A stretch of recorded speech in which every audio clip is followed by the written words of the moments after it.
Medical Dialogues Journal Club, your daily dose of health and medical news. I am Dr. Nandita Mohan, and I'm going to talk about an interesting research topic with you all today, which states that Apixaban is a much better drug of choice than Rivaroxaban in adults with atrial fibrillation on starting a direct oral anticoagulant for stroke prevention. Atrial fibrillation incidence has increased in aged populations worldwide and increased survival with chronic diseases.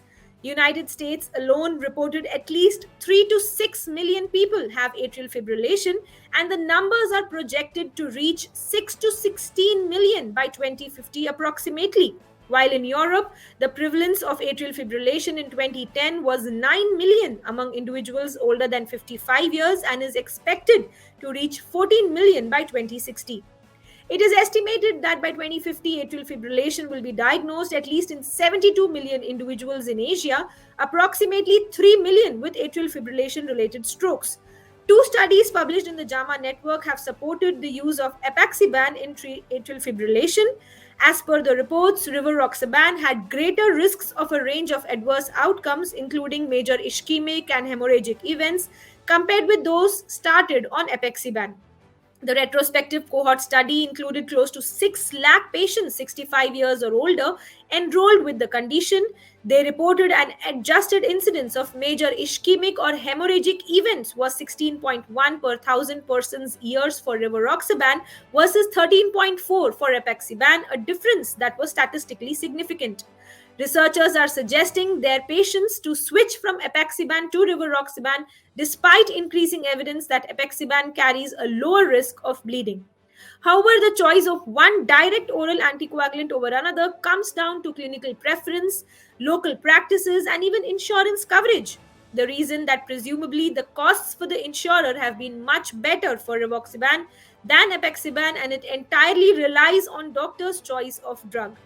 Now, we have with us today Dr. Prem Agarwal, a senior cardiologist at Sanjeevan Hospital, giving us his valuable comments on how Apixaban appears safer and more effective than Rivaroxaban. Thank you, Nandita. In fact, direct anticoagulants have taken over the warfarin as a preferred anticoagulation choice for stroke prevention in atrial fibrillation. But always the question remained about their comparative safety and efficacy or the various agents in one class, which has never been tested on a head-to-head on a randomized clinical trial basis. Two most commonly prescribed DOACs are Apixaban and Rivaroxaban, and number of observational studies have taken up care indicating then that one might be better than other, that is Apixaban is better than Rivaroxaban. But this particular issue has been against the real world practice.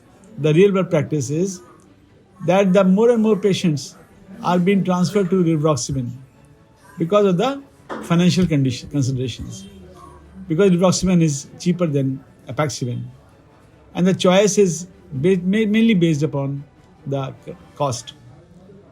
But the reason for this cost consideration will not be important if the patients are, both of them are having equal moderate risk of stroke and bleeding. Then it can be acceptable trade-off.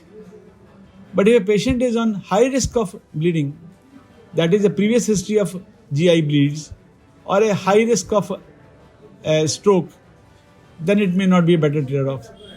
In a patient with high bleeding risk, I will be concerned about using Rivaroxaban and Apixaban. Then I will be more giving my weight to Apixaban despite of the cost. And that should be the practice today. Thank you. Never miss a medical update from Medical Dialogues. Like, subscribe, and press the bell icon.